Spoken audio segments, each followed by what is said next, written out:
Simplex table for two equation. जब हमारे पास दो इक्वेशन दी गई हो और अननोन हमारे पास x1 x2 के फॉर्मेट में हो तो हम लोग टेबल किस हिसाब से बनाते हैं ये देखना है। सिंपलेक्स टेबल बनाने के लिए पहले दिए गए एलपीपी को स्टैंडर्ड फॉर्म में हम लोग पहले बना कन्वर्ट कर लेंगे।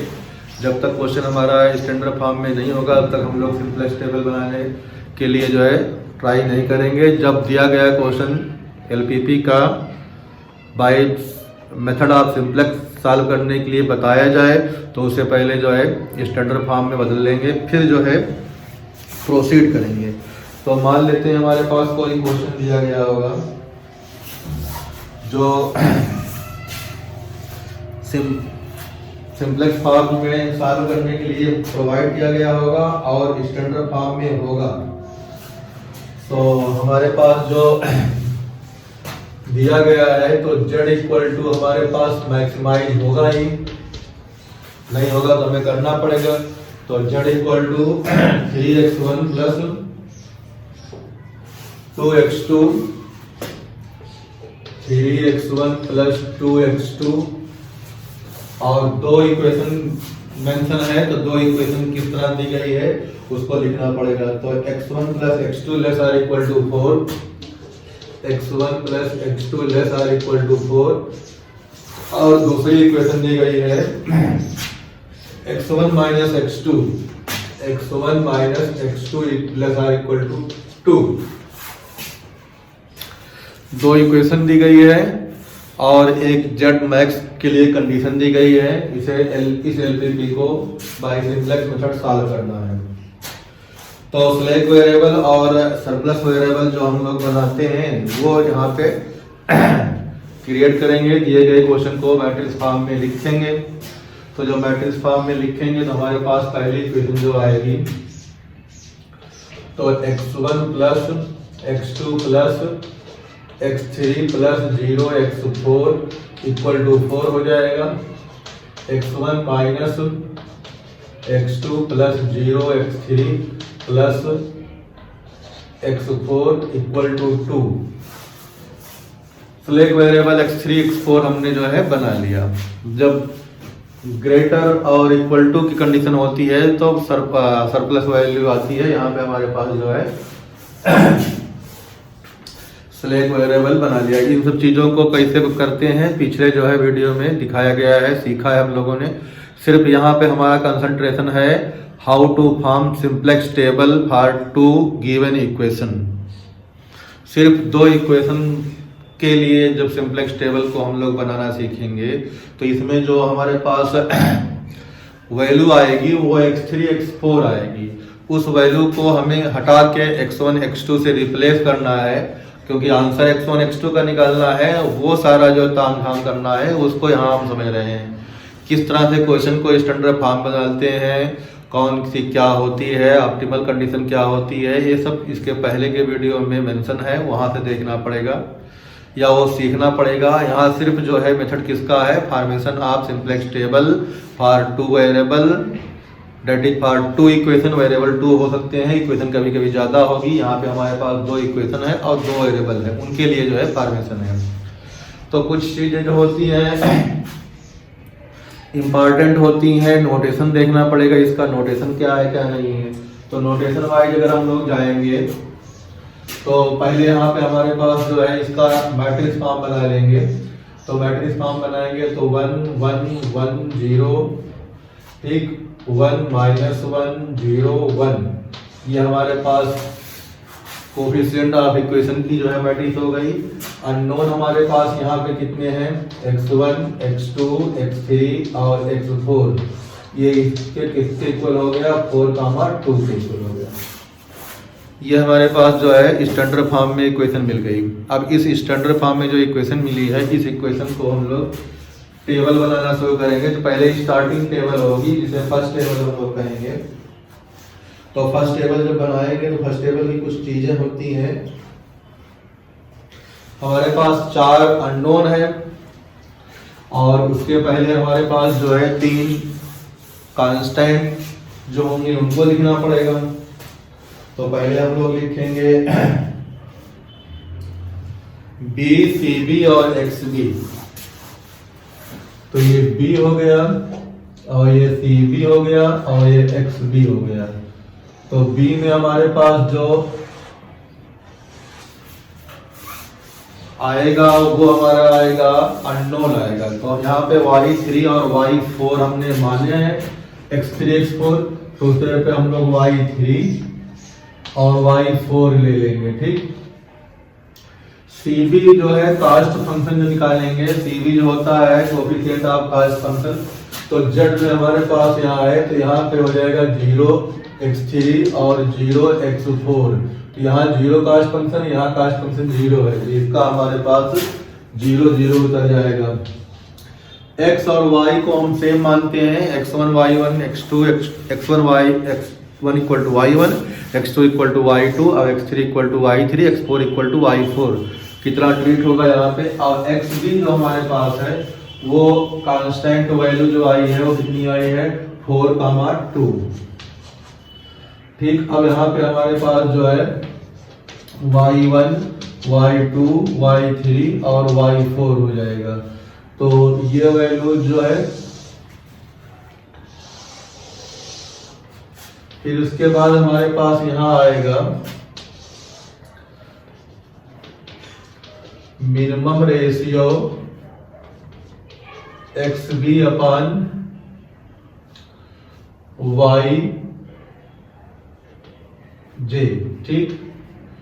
तो ये हमारे पास होगा। अब यहाँ पे वाई जे हम ना करके इसको जो है बाद में भी लिख देंगे वाई आई। आई में 1 2 3 4 में कोई वैल्यू आएगी, सिलरी 1 और 2 ही आती है, ठीक।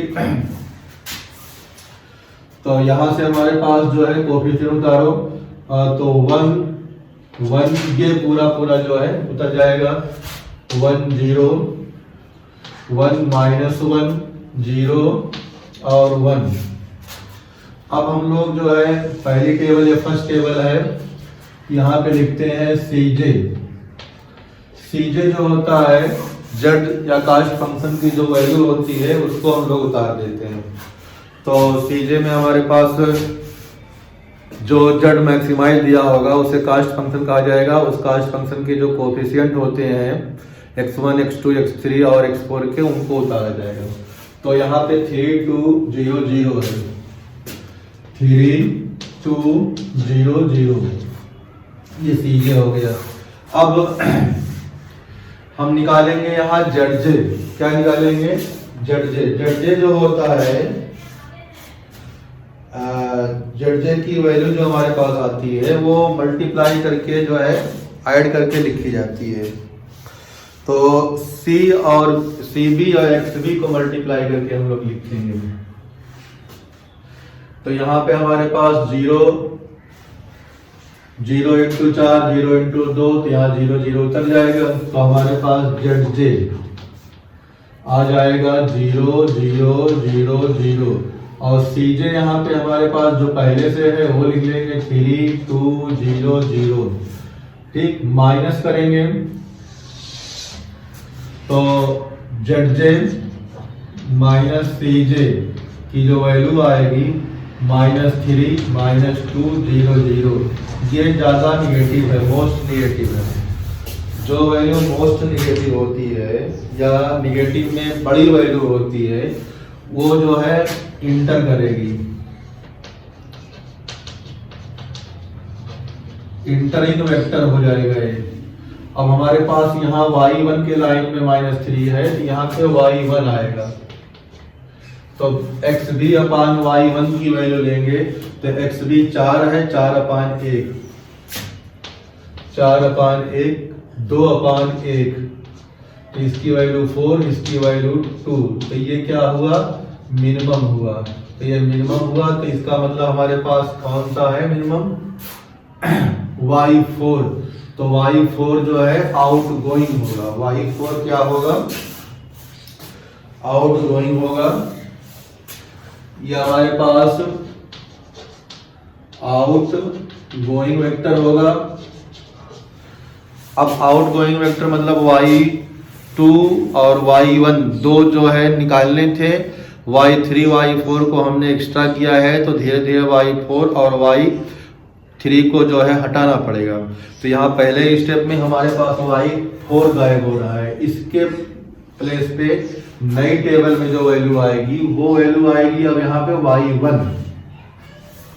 तो हमारे पास यहाँ पे नई वैल्यू जो आएगी वो क्या हो जाएगी, y1 हो जाएगी। तो यहाँ पे b हमने इसे बना दिया, c भी हमने इसे कर दिया, x भी हमने इसे कर लिया।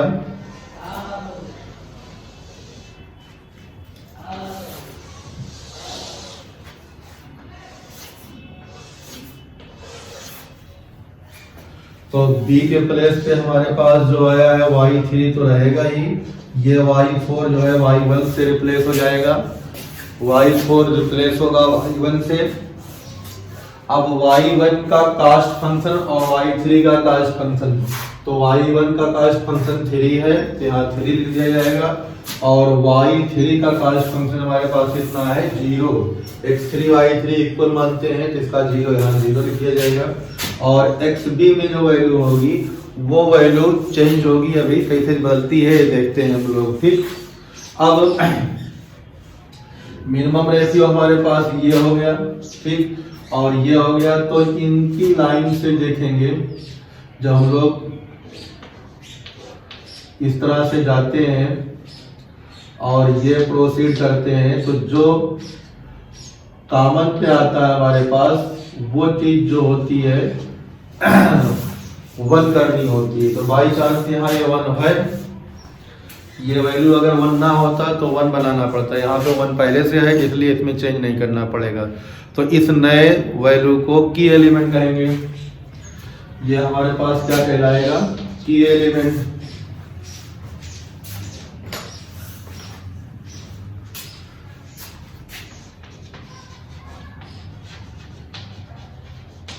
की एलिमेंट हो जाएगा। इस की एलिमेंट को 1 करना होता है, बाई चांस यहाँ पे 1 है इसलिए हमारा एक स्टेप जो है और कम हो गया।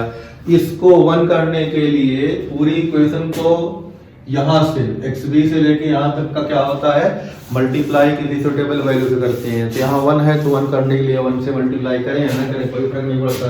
तो हमारे पास ये पूरा का पूरा ऐसे छप जाएगा।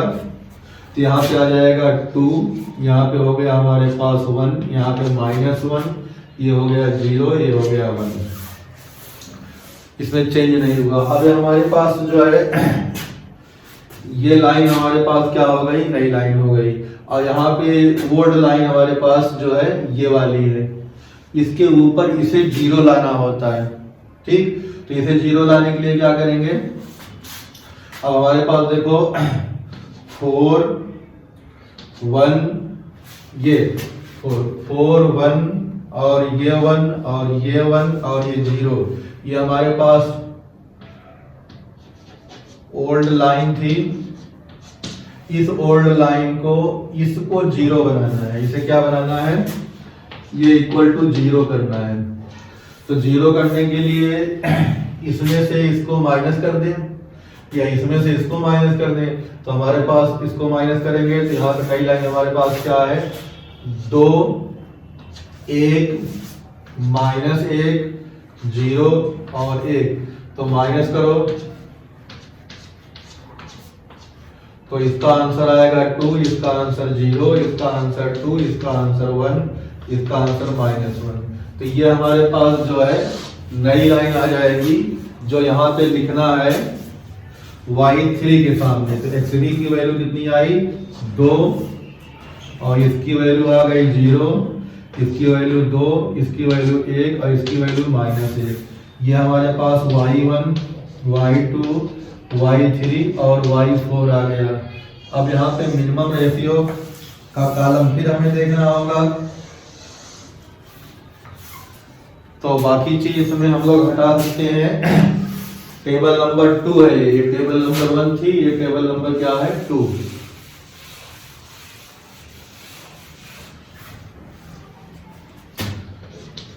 ये टेबल फर्स्ट है और ये हमारे पास टेबल सेकंड है। इसका सीजे हमारे पास यहाँ लिखना पड़ेगा, सीजे तो सेम होता है, सीजे की वैल्यू हमारे पास कितनी है 3 2 0 0। अब जड़जे निकालेंगे, क्या निकालेंगे जड़जे। तो जड़जे जब निकालेंगे तो हमारे पास जो है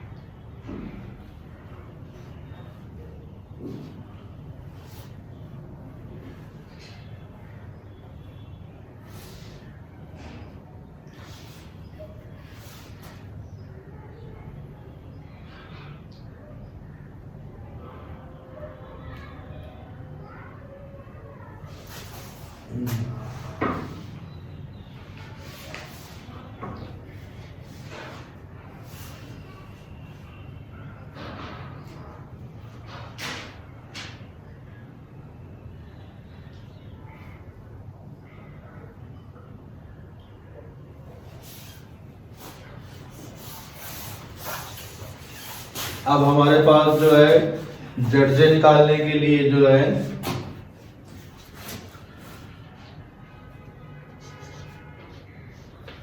जड़जे की वैल्यू हो जाएगी, इसका मल्टीप्लाई करेंगे तो 0 इंटू 0 3 इंटू 3 तो 3 हो जाएगा, 0 और -3 तो -3 हो जाएगा, ये 0 और 3 यहाँ 3 हो जाएगा, 0 और 3 ये भी 3 हो जाएगा। ऊपर वाली वैल्यू जो कितनी है, ऊपर वाली हमारे पास सीजे की वैल्यू आई है 3 2 0 0 माइनस करो, तो जब माइनस करेंगे हम लोग तो ये वैल्यू अब जो है यहाँ पे हमारे पास यहाँ लिख के हम दिखा रहे हैं। तो इस इक्वेशन का काम तो हमारे पास ऑलमोस्ट खत्म हो गया है। तो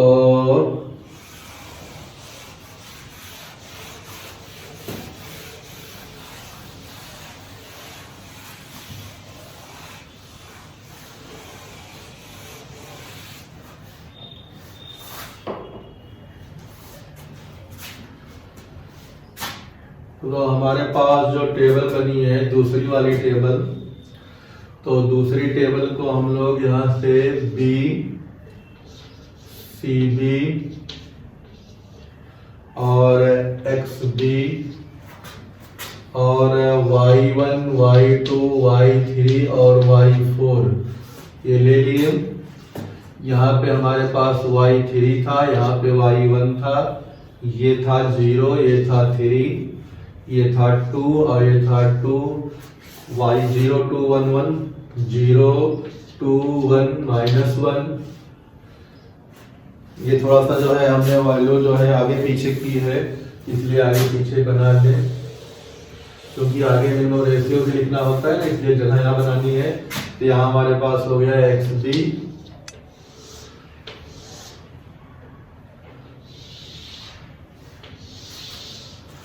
तो ये हो गया y1, ये हो गया y2, ये हो गया y3, ये हो गया y4। तो ये चीजें जो आ गई हमारे पास। अब देखो थोड़ा ध्यान लगाना है, सीखना है, क्योंकि इसमें जो है एक दो बार टेबल बनाना अगर इजली आ गया तो आगे की जो है समस्या नहीं होगी। फिर आप देखो यहाँ पे हमने इसी को दोबारा बना दिया। अब ऊपर सीजे वैल्यू होती है, सीजे भी लिख ले रहे हैं। तो यहाँ पे हमारे पास सीजे की वैल्यू कितनी है 3 2 0 0।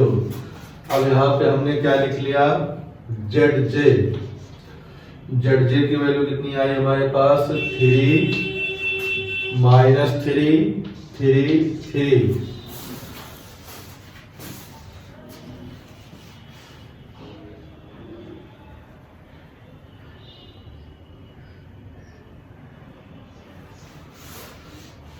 तो 0 0 यहाँ तो 0 ही हुआ था यार। और ये 0, यहाँ पे हमारे पास लास्ट में 3, तो ये मिलेगा, ये वैल्यू आई थी 0 और Cj की वैल्यू देखो कितनी है 3 2 0 0, माइनस करो Zj माइनस Cj, तो Zj माइनस Cj निकालेंगे तो हो जाएगा 0 माइनस 5 0 3, ये मोस्ट निगेटिव आई वैल्यू -5, बड़ी वैल्यू हो फिर साइन निगेटिव उसको हम लोग लेते हैं, तो ये हमारे पास आ गई -5। ये है y2 के साथ, किसके साथ है y2 के साथ। यहाँ वैल्यू हमने नहीं उतारी, कितनी उतारना है यहाँ पे 1 -1 0 और 1। अब हमारे पास ये वैल्यू जो होगी क्या होगी, इंटरिंग होगी, तो इंटरिंग y2 के साथ हो गया। मिनिमम रेशियो मिल जाए तो हम लोग जो है की एलिमेंट ढूंढ लेंगे, तो मिनिमम रेशियो के लिए हमारे पास यहाँ पे xb/y2 आएगा। क्या आएगा, xb/y2। जो इंटरिंग होता है y उसे xb के नीचे करते हैं, तो y2 से जब डिवाइड करेंगे तो 2/2, तो 2/2 1 और 2/-1, तो ये जो है नॉट, तो ये मिनिमम हो गया।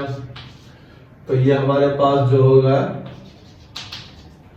ये आउटगोइंग वेक्टर होगा हमारे पास y3। आपकी कौन सा वेक्टर होगा आउटगोइंग y3।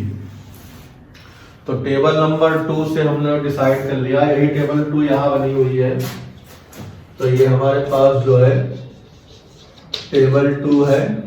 अब टेबल 2 को 3 बना देंगे, वहीं से हम लोग क्या कर देंगे, टेबल 2 को 3 बना देंगे। तो हमारे पास जो है आउटगोइंग वेक्टर हमारे पास आ गया कौन सा, y3 जाएगा, इस तरफ पे आएगा y2, इस तरफ पे क्या आएगा y2।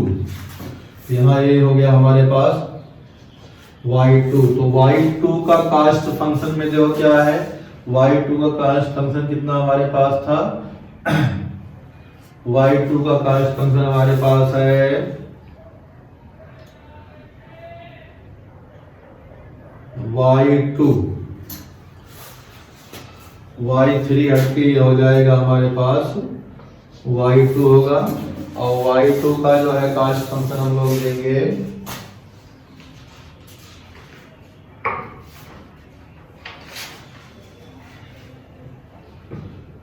y2 का कास्ट फंक्शन कितना है, देखो वहां पे 2, तो यहाँ पे आ जाएगा अब 2।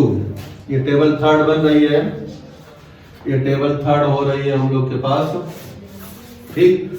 तो ये उतर गया सीधी, ठीक, और 3 पहले से था। अब हमारे पास xb जो होगा, हमारे पास वैल्यू कौन सी जो है, तो ये वाली वैल्यू, तो यहां से हमारे पास और यहां से हमारे पास ये जो है की एलिमेंट होगा। क्या होगा ये की एलिमेंट। इस की एलिमेंट को अब क्या करना है, हमें G1 करना है। तो इसको 1 करने के लिए इस लाइन को हम लोग क्या करेंगे, पूरी लाइन को यहां से लेके यहां तक क्या क्या कर देंगे, 2 से डिवाइड करेंगे। तो जो 2 से डिवाइड करेंगे तो ये हमारे पास हो जाएगा कितना, 1, ठीक। ये हो जाएगा हमारे पास 0, ये हो जाएगा 1, ये हो जाएगा 1/2, ये -1/2, 2 से डिवाइड किया हमने। तो हमारे पास y2 और 2 और 1 0 1 हाफ माइनस हाफ, ये लाइन हमारे पास बन गई। अभी मिनिमम रेशियो की यही जरूरत पड़ेगी। अब फिर हमारे पास ये जो है इसके साथ जो हमने लिख बनाया है इसे 0 करना पड़ेगा। तो अब यहाँ फिर हम इसको लिखेंगे 1 -1 1 नहीं 2 भी है यहाँ पे, 2 1 -1 और 0 1, और तो इसे हमें जीरो बनाना है। क्या करना है, इसे जीरो बनाना है। जीरो बनाने के लिए जो होगा हमारे पास, इसको ऐड करना होगा। तो सिंपली ऐड कर देंगे। तो ऐड करेंगे तो हमारे पास यहाँ पे हो जाएगा प्लस 2 प्लस 1 2 1 2 कहाँ से आया, यहाँ पे 1 ही तो होगा ना। हाँ, 2 प्लस 1 और यहाँ पे हो जाएगा 0 प्लस 1 और यहाँ माइनस 1 प्लस 1 और ये हो जाएगा 0 प्लस हाफ और ये हो जाएगा 1 प्लस 1 माइनस हाफ। तो यहाँ पे जो आंसर आने वाला है, तो ये आंसर जो आएगा तो यहाँ हम लोग क्या लिखेंगे, यहाँ पे लिखना होगा। तो यहाँ पे हमारे पास आएगा 3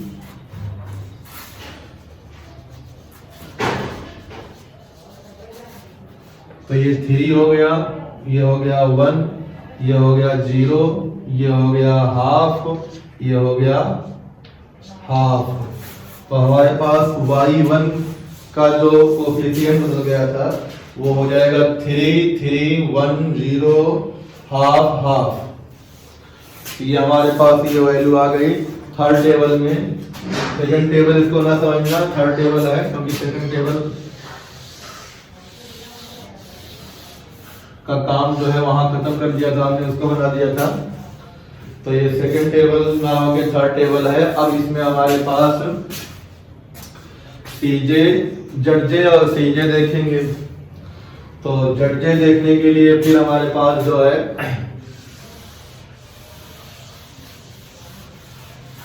तो जडजे यहां से देख लें।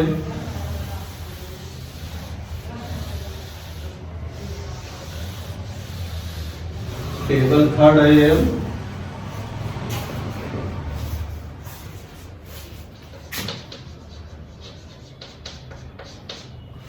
तो जडजे जो देखेंगे, तो जडजे हमारे पास होगा, आपकी कौन सी एंट्रिंग हुई है, y2। तो y2 है तो इसको मल्टीप्लाई करेंगे 2 इंटू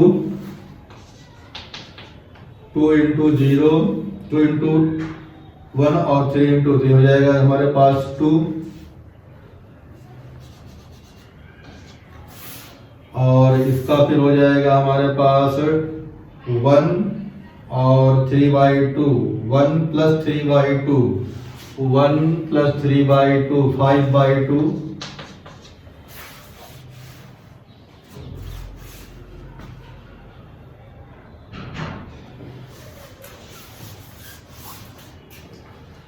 0 0 3 2 नहीं 3 आएगा। तो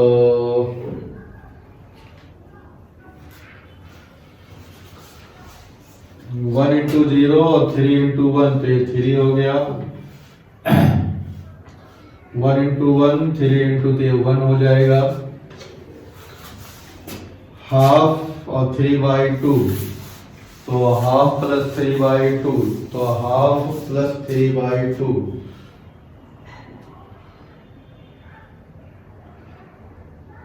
तो हमारे पास हो जाएगा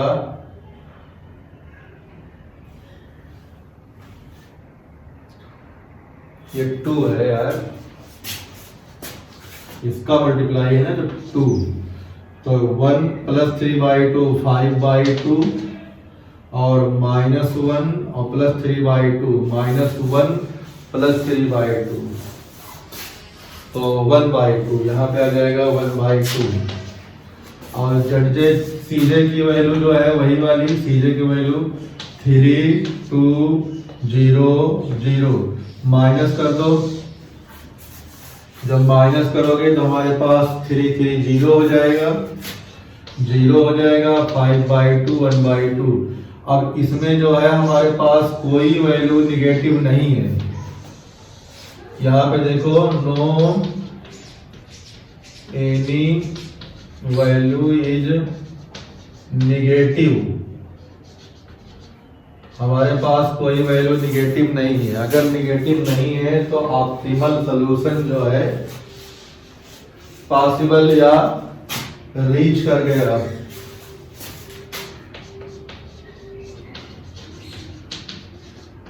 कोई वैल्यू निगेटिव नहीं है, इसका मतलब ऑप्टिमल सॉल्यूशन तक हम लोग पहुंच गए।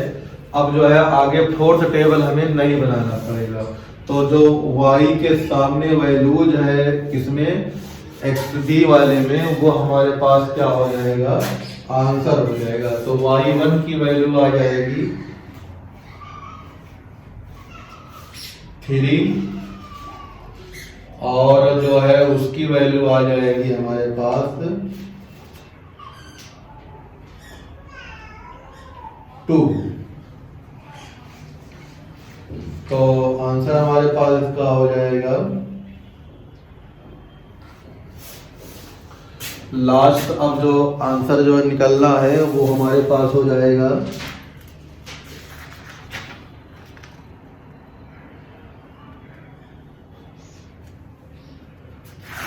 थर्ड टेबल के बाद हम लोग का जो आंसर निकलेगा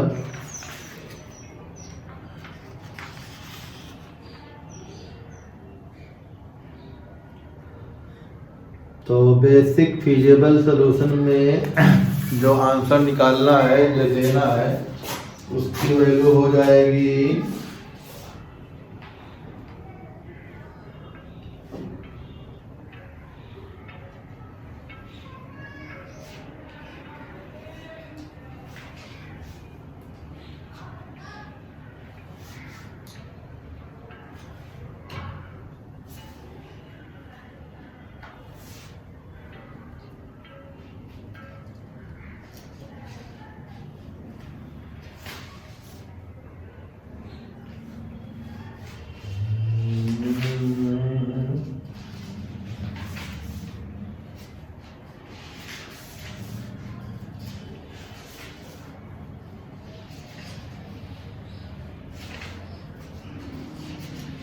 आउटगोइंग वेक्टर, इनकमिंग वेक्टर।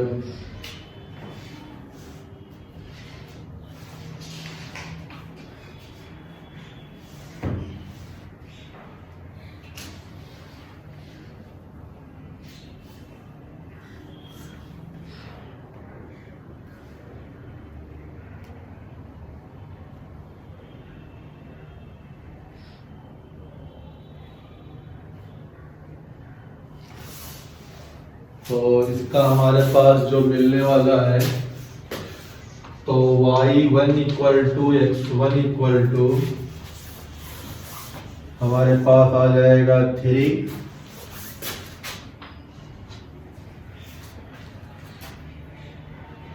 और y2 equal to x2 equal to 1। जब मैक्स इक्वल टू हमारे पास हो जाएगा तो 3 इंटू 3 9 प्लस 2 इंटू 1 11। तो जेड मैक्स की वैल्यू कितनी हो जाएगी हमारे पास, ये मैक्सिमम आ गया।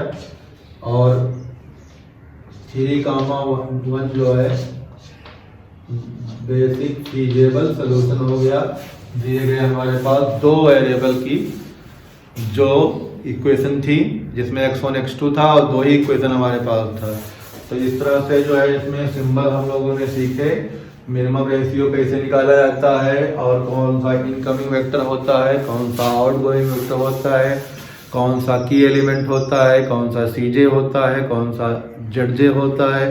सीजे और जेडजे का डिफरेंस जो होता है उसमें से निगेटिव वैल्यू ली जाती है। अगर जेडजे माइनस सीजे होगा तब, अगर किसी किताब में या कोई क्वेश्चन में तुम लोग सीजे माइनस जेडजे कर दोगे तो उसमें मोस्ट पॉजिटिव वैल्यू जो होगी बड़ी वाली वो ले लेंगे। क्वेश्चन में कोई फर्क नहीं पड़ेगा, आंसर तब भी निकल के आएगा।